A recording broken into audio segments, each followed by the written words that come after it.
Election అప్డేట్స్ను అందరికంటే ముందుగానే తెలుసుకోవాలంటే ఈరోజే ఆర్టీవీ లైవ్ యాప్ని మీ మొబైల్లో డౌన్లోడ్ చేసుకోండి.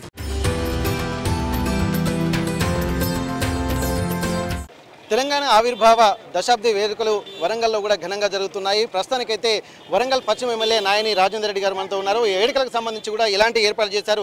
రేపు కూడా ఒక వినూత్నమైన కార్యక్రమానికి శ్రీకారం చుట్టారు. ఎందుకంటే తెలంగాణలో ఉత్సవాలకి సంబంధించి అలాగే తెలంగాణలో ఒక గొప్ప కార్యక్రమాలకు శ్రీకారం చుట్టిన వాళ్ళందరికీ రేపు సన్మాన కార్యక్రమాలు చేపట్టబోతున్నారు. దీనికి సంబంధించి రాజేందర్ రెడ్డి గారు చెప్పండి, ఇప్పటి వరకు దశాబ్ది ఉత్సవ వేడుకలు ఎట్లా అనిపిస్తున్నాయి? గత కొద్ది రోజులుగా ఒక ఉత్సాహపూరితమైనటువంటి వాతావరణం కూడా కాంగ్రెస్ వర్గాల్లో అధికారం చేపట్టిన తర్వాత కనిపిస్తుంది. మీ అందరి మనోభావాలు ఎలా ఉన్నాయి? తెలంగాణ సాధించిన తర్వాత మొదటిసారిగా ఉత్సవాలు చెప్తున్నారు. ముఖ్యంగా అమరవీరుల కుటుంబాలు, పోరాట యోధులు, త్యాగమూర్తులు, విద్యార్థులు, మరీ ప్రత్యేకంగా ఉద్యమంలో కీలక పాత్ర వహించినటువంటి ఉద్యమకారులందరూ కూడా నిజమైన వాళ్ళకు ఇది లభించిందనేది క్లియర్గా వాళ్ళ ముందులో ఆనందం అవపడుతున్నది. ఎందుకంటే మేము 10 ఏళ్ళల్లో వీళ్ళు ఇయ్యలేని గౌరవం వాళ్ళకు కాంగ్రెస్ పార్టీ ఆధ్వర్యంలో మేము సన్మాన కార్యక్రమాలు కానివ్వండి, వాళ్ళకు అభినందించడానికి, వారిని గౌరవించడానికి, వారి త్యాగాలను భవిష్యత్ తరాలు గుర్తుంచుకునే విధంగా మేము ఏర్పాటు చేస్తుంటే దాన్ని కూడా జీర్ణించుకోలేకుండా తోరణం అని చెప్పి, అరే తోరణం ఎవరు తీసేస్తా అన్నారు, ఎందుకు నిరసన దానికి? అసలు ఎవరైనా తీసేస్తాను ఎవరైనా చెప్పిండ్రా? ఓకే, మీరు కొంత ఎందుకంటే స్థానికంగా మీరు కూడా ఒక ఆలోచన చేశారు. ఎందుకంటే అది మాకు కూడా గర్వకారణము, తెలంగాణ వ్యాప్తంగా కాదు అని చెప్తున్నారు కదా. ఒక భరోసా ఇచ్చేటువంటి కార్యక్రమం కూడా ఏమో చెప్పొచ్చు కదండి. మేము మా ముఖ్యమంత్రి గారు వారికి క్లియర్గా అందరం మేము చెప్తున్నాం, ఇది ఇట్లా ఉంటే బాగుంటుంది అనేది మేము ఇంటర్నల్ డిస్కషన్ జరుగుతుంది. మా యొక్క నిర్ణయం ఆల్ పార్టీస్ తోటి చర్చించిన తర్వాత ఇన్ని మాట్లాడినరే అమరవీరుల సింహంలో పెడితే మాత్రం ఉంటుందంటే మాత్రం ఎవరు మాట్లాడరా? వీళ్ళు ఉద్యమకారులా? దొంగలు ఒక ముఠా తిరిగి ఏర్పడి శవాల మీద పేలాలు ఏర్కతిన ఉద్యమకారులు వీళ్ళు. ఓకే, తెలంగాణ ఏర్పడిన తర్వాత 10వ దశాబ్ది ఉత్సవాలు జరుపుతున్నారు కదా. గత 10 ఏళ్ల కాలంలో ఎలాంటి అభివృద్ధిని ప్రజలు కోరుకున్నారు? ఈ 10 ఏళ్లలో ఏం జరిగింది? రేపు కొత్తగా ప్రభుత్వం ఏర్పడిన తర్వాత కాంగ్రెస్ గవర్నమెంట్ ఎట్లాంటి విధానాలతోటి ఈ దశాబ్ది ఉత్సవాల నుండి కొనసాగిస్తారు మీ ప్రస్థానం? నీళ్లు, నిధులు, నియామకాలు అని చెప్పి పేరుతోటి అధికారంలోకి వచ్చినాం. మనం ఇంప్లిమెంట్ చేసిండ్రా? అప్పులో తెలంగాణ చేసి వదిలిపెట్టేసింది. ఇవాళ అయినాక కూడా మేము 10 ఏళ్ళ తర్వాత వచ్చిన తర్వాత తెలంగాణ తెచ్చుకున్నది దేని గురించి అనే దానికి క్లుప్తంగా వివరంగా అభివృద్ధి చేసే చూపిస్తాం. వీళ్ళ తీరుగా అభివృద్ధిని నిరోధకులం కాదు తెలంగాణ పేరు చెప్పి. ఇవాళ మేము ఇంతకుముందు కూడా అడిగినాం, మేము గతంలో కూడా ఏదైతే కాకతీయ తోరణం గురించి మాట్లాడినా వీళ్ళు కాకతీయ ఉత్సవాలు ఎందుకు చేయలేదో జవాబు చెప్పాలి అని అడిగినాం మేము.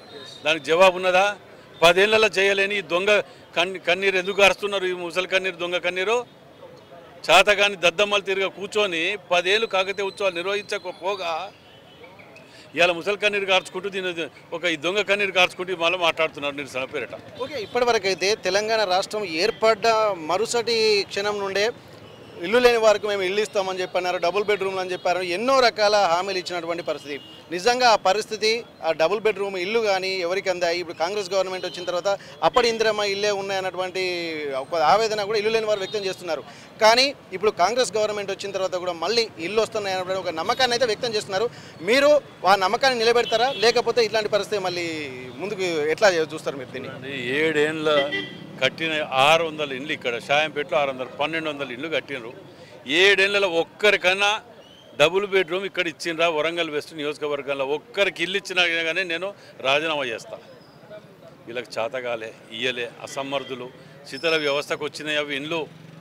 ఇవాళ మేము అధికారంలోకి వచ్చిన తర్వాత 2 సార్లు రివ్యూ పెట్టి కలెక్టర్ ఆఫీస్లో వీటి మీద అర్హులైన వారికి ఇవ్వాలి, ఇంట్లో అవకతవకలు జరిగినాయి, డబ్బులు తీసుకొని అలాట్మెంట్ చేసే స్థితిలోకి దిగజారిండ్రు గతంలో పాలకులు, వీటి మీద క్లియర్గా ఉండాలి అని చెప్పి మేము వాటి మీద 60 టీములతోటి కలెక్టర్ గారు వాటి మీద వెరిఫై చేసి వచ్చిన అప్లికేషన్ల మీద. సో ఇందులో ఏమైంది, కొత్త అప్లికేషన్స్ కూడా మేము వచ్చిన అధికారంలోకి వచ్చిన అప్లికేషన్స్ పెట్టుకోమన్నాం కదా. ఆ అప్లికేషన్లు పాత అప్లికేషన్లు అన్నీ కలిపి అందులో ఎవరెవరు అర్హులు ఉన్నారో ఈ అర్హులైన వారికి అందరినీ 10-12 వేల అప్లికేషన్లు వచ్చినాయి. అందులో అర్హులైన వాళ్ళందరినీ ఎంక్వైరీ చేసి పక్కకు పెట్టి వాళ్లకు కేటాయించాలి. ఎందుకంటే నియోజకవర్గానికి 3500 ఇండ్లు కూడా ముఖ్యమంత్రి గారు రేవంత్ రెడ్డి గారు ఇచ్చిండ్రు. అవి 3500 ఈ 1200 అంటే దగ్గర మనకు 5300 ఎక్కువ, 4700 ఇండ్లు. అంటే ఒక ఒక ఒక ఒక లేయర్ వెళ్ళిపోతుంది. అది కోవిడ్ వచ్చింది కానీ లేకపోతే ఇప్పటికీ అయిపోయేది. కోవిడ్ మన కోడ్ వచ్చింది కాబట్టి, ఎన్నికల కోడ్ వచ్చింది కాబట్టి ఆగింది. దాని విచారణ జరుగుతుంది. అర్హులైన వాళ్ళ లిస్టు కలెక్టర్ గారు వీళ్ళందరూ అఫీషియల్ తీస్తున్నారు. కోడ్ అయిపోయినాక 2 నెలల లోపట్నే, ఎందుకంటే మేము వాళ్ళ తీరుగా డబ్బులు వసూలు చేసుకొని ఎవరు పడితే వాళ్ళకి ఇవ్వాలంటే 24 గంటలు ఇస్తారు. అది మా సిస్టమ్ అది కాదు. అర్హులైన వాళ్ళకి రాజకీయ పార్టీలకు అతీతంగా ఎవరు ఉంటే వాళ్ళకే ఇవ్వడానికి మేము చేస్తాం. ఇప్పుడు బీఆర్ఎస్ గవర్నమెంట్లోనే కొన్ని పేర్లు కూడా వాళ్ళు నమోదు చేసి ఇప్పటికే ప్రపోజల్ తీసి పంపించారు. మరి ఆ పేర్లను అట్లనే వస్తారా, పరిశీలిస్తారా, లేకపోతే కొత్తగా మీరు వేరే వాళ్ళకి ఇచ్చేస్తారా? మేమేమని చెప్తున్నాం, ఆ అర్హులైన వాటిల్లో వాళ్ళ పేర్లుంటే వాళ్ళకు కూడా వస్తాయి కదా. అర్హులే వాళ్ళు లిస్టు పంపించిన దొంగ లంగా లిస్టు పంపినాడు, ఆ లిస్టుకి ఇస్తామా? అట్లుండదు కదా. ఎవరు అర్హులైతే వారికి తప్పకుండా ఇంట్లలో కూర్చున్నా పిలిచిస్తాం. అలా మరి వాళ్ళు ఎందుకు ఇవ్వలేకపోయారు, 7 ఏళ్ళలో ఎందుకు ఇవ్వకపోయారు? అన్ని క్లియర్ ఉంటే.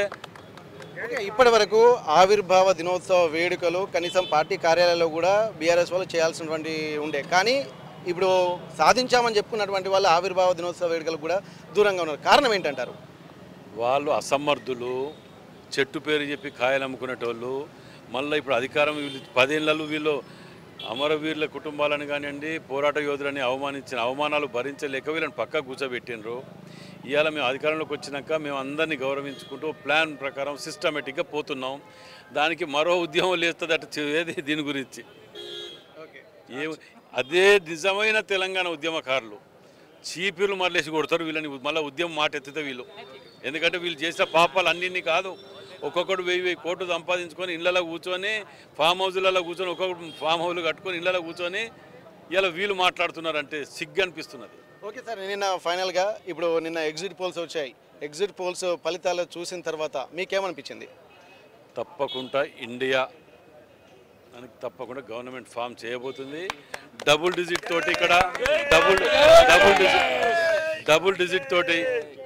డిజిట్ తోటి ఇక్కడ రాబోతున్నాయి. ఈ తెలంగాణలో కూడా 6వ తారీఖు సాయంత్రం 6వ తారీఖు మధ్యాహ్నం వరకే ఇక్కడ ఇదే పార్టీ కార్యాలయం దగ్గర ఉత్సాహాలు కూడా చేసుకుంటారు.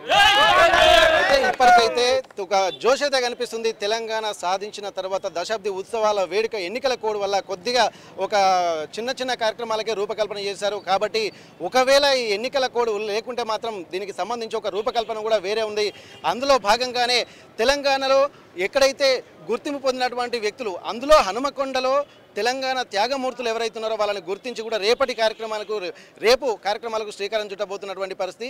ఏది ఏమైనప్పటికీ కూడా తెలంగాణ దశాబ్ది ఉత్సవాల తర్వాత కాంగ్రెస్ పార్టీ అధికారంలోకి వచ్చిన తర్వాత ఒక రాకెట్ వేగంతో ముందుకు దూసుకెళ్తారని ఒక ధీమా వ్యక్తం చేస్తున్నారు. ఎక్కడెక్కడైతే అర్హులు తెలంగాణ ఈ 10 ఏళ్లలో అన్యాయానికి గురైనటువంటి వాళ్ళు ఉన్నారో వాళ్ళందరికీ న్యాయం చేసే విధంగా తమ ప్రణాళికలు ఉంటాయన్నటువంటి ఒక ధీమా వ్యక్తం చేస్తున్నారు. అటువంటి వాళ్ళకు కూడా ఒక భరోసా ఇస్తున్నటువంటి పరిస్థితి. హనుమకొండ కాంగ్రెస్ పార్టీ కార్యాలయం నుండి కెమెరా పర్సన్ రాజుతో వెంకటరత్నం, RTV వరంగల్. తెలంగాణ దశాబ్ది ఉత్సవాల సందర్భంగా తెలంగాణ ప్రజలందరికీ కూడా హృదయపూర్వకమైనటువంటి శుభాకాంక్షలు. అట్లాగే RTV యాజమాన్యానికి, సిబ్బందికి, వారి ప్రేక్షకులందరికీ కూడా అభినందనలు.